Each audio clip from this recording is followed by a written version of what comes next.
Okay, welcome back. Part 2 of learning how to knit a hat. So you've cast on your 27 stitches, and that's something you're going to be doing throughout the whole thing, is counting to make sure you have 27.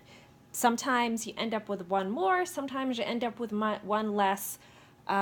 Hopefully, if you do, you'll be able to fix it. You can always knit two together if you've ended up with more, and if it's one less, it hopefully won't make too much of a difference in the overall project. And you know what? We all have mistakes in our projects, and most of the time we're the only ones that know about it. When I first started knitting, I used to make hats and they would have all little holes in them, and I would just darn the holes together at the end. Nobody knew.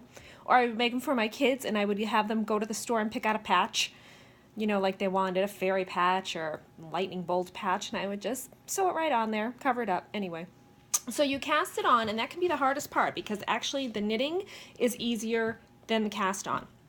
So now, to knit, you always have your left hand needle in your left hand. So this is my tail, and I just like to put a little, I like to tie it. That way I don't start knitting with it by mistake, because I've done that so many times I can't. I just did it with something last night and had to back up something really tricky. Anyway, so we're going to do almost the same thing as the cast on. We're going to put our right hand needle, and yes, these are different needles because I have this other one ready to go here. I feel like I'm making a recipe and pulling out the finished product out of the oven like they do on the shows. So you're going to do the same thing. Take your right hand needle and put it through, making your X. Same exact thing. Take your working yarn, it goes around, pull out your loop again. But now instead, so here's your loop, instead of putting this loop on your left hand needle, you're just going to pull that off, and here is your first knit stitch. There, because you're basically transferring all your stitches from the left needle to the right needle, and that's what makes the knit stitch. So do it again, counterclockwise around. Here's your new part here, pull that through, here's your loop, and then just take it right off. There we go. Let's do it again. We'll pull this through, counterclockwise. There we go. And right off.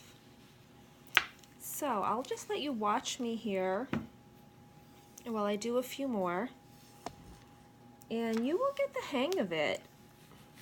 You know, a lot of this is muscle memory. I'm trying not to have my hands in the way, but it's really hard. A lot of this is muscle memory. And you know, when I start to knit, I really don't even think about it. My hands just do it. There we go. Okay, so if you're following your pattern, well, actually, hold on a minute. Let me just finish the end of this row because I want to show you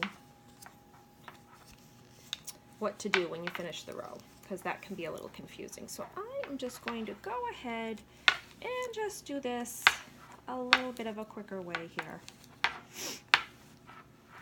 My needles are hitting the table. These are really long needles. I'm really not used to them. I usually use circular needles, but if you're a beginner, circular needles can be tricky.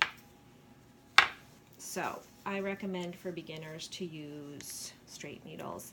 That way you know what side you're on, and there's no starting on the wrong side, which gives you a purl stitch, and all sorts of stuff can happen. So anyway, unless you have somebody right there to help you the whole time, that makes a big difference. I recommend, if you're learning to knit, take advantage of your local yarn store. Go to the Michaels classes. Find somebody you work with that knits.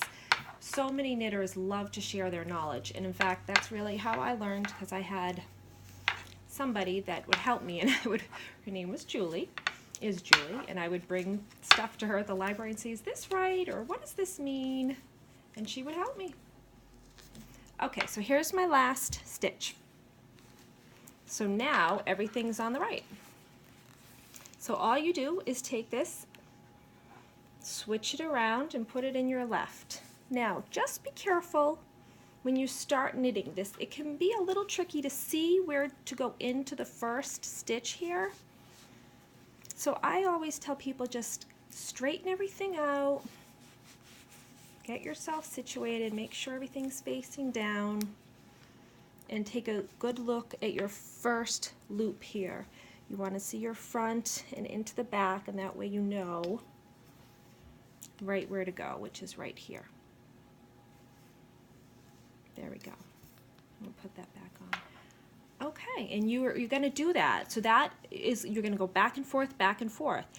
For this pattern, for now, you don't need to keep track of rows. You're going to keep track of inches. So you're going to knit like that for 8.5 inches according to the pattern. So you do that. If it takes you a week or two, that's fine. Just keep on doing it because this is going to be such a cute hat. And meet me back here when you're done, when you get to your 8 or 8.5 inches. And I'll show you what to do next. We're going to do some decreases and finish off the hat. I'll see you soon. Happy knitting!